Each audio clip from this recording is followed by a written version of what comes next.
కాకినాడ జిల్లా సిహెచ్ అగ్రహారంలో అదృశ్యమైన చిన్నారి జ్ఞానేశ్వరి ఆచూకీ ఇంకా లభ్యం కాలేదు. గద్వాల్ నుంచి వచ్చిన ఒక వ్యక్తి 2 రోజుల నుంచి జ్ఞానేశ్వరి ఇంటి చుట్టూ తిరుగుతూ హల్చల్ చేశాడు. తాను జ్యోతిష్యుడినని, పాప భూదేవత ఒడిలో ఉందని జ్ఞానేశ్వరి బంధువులను భయపెట్టాడు. పూజలు చేస్తే తిరిగి వస్తుందని నమ్మించే ప్రయత్నం చేశాడు. విషయం తెలుసుకున్న స్థానికులు అక్కడికి చేరుకుని జ్యోతిష్యుడిని మందలించారు. ఇంట్లో మగవాళ్లు లేని సమయంలో వచ్చి తమను భయాందోళనకు గురిచేస్తున్నాడంటూ జ్యోతిష్యుడి తీరుపై ఆగ్రహం వ్యక్తం చేసింది జ్ఞానేశ్వరి తల్లి భవాని.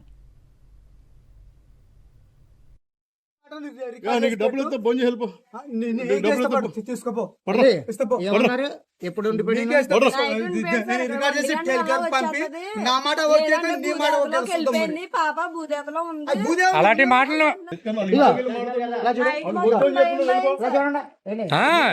అసలు నీకు సంబంధం ఏంటి అక్కడ డిస్కషన్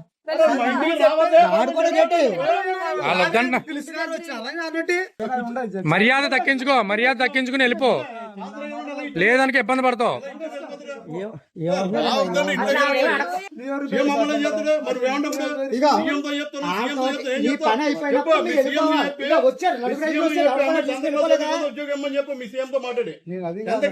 అమ్మాయికి ఉద్యోగం అమ్మని చెప్పు. ఏం చెప్తావు సీఎం కి?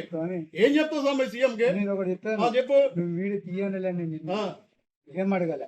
నేను ఎవరు ఎక్కడ నుండి వచ్చావంటే నీకు గద్వాల వాళ్ళ నీకు చెప్పని చెప్పారా?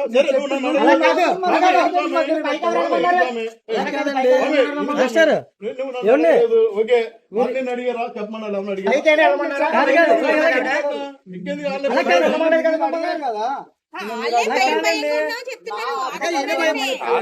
రకాల భయాలు పడుతున్నారు. మళ్ళీ వచ్చి నాశ ఉంది, మాకు నాశ ఉంది. దాని గాలి తీసేకండి.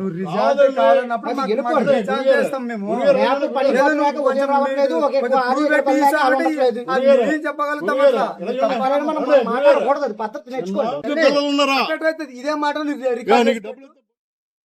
మాకు రండి వాటి మీద వద్దు, మాకు మా పాప వచ్చేస్తుంది, ఎలా రావాలో ఎలా వస్తుందో మాకు తెలుసు. ఎంత మంచి చేస్తున్నారంటే లేదు, ఇలా ఈ దారండి వచ్చేస్తుంది, లేదంటే ఈ దారండి వచ్చేస్తుంది, లేదంటే డబ్బులు అడిగారా? అడగలేదు. లేదంటే భూదేవతలో ఉండిపోయింది, చచ్చిపోయింది. రాత్రి ఎక్కడ వద్దంటే వెళ్ళిపోయాడు సార్.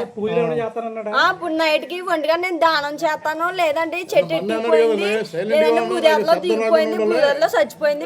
పెట్టి ఒకటి వేసి బయట పంపాల్సింది కదా, ఎందుకు ఆపేశారు అన్నాడు మేడం. మొగ్గులు ఎవరు ఉన్నారండి? చాలా భయం వేస్తున్నాడు. అసలు పిల్లలతో ఉన్నా ఎవరెవరో ఏం జరుగుతుంది ఇంకా నైట్ మొత్తం కూర్చొని ఉన్నా. మరిన్ని అప్డేట్స్ కోసం ఛానల్ ను సబ్స్క్రైబ్ చేయండి. నోటిఫికేషన్స్ కోసం బెల్ ఐకాన్ పై క్లిక్ చేయండి.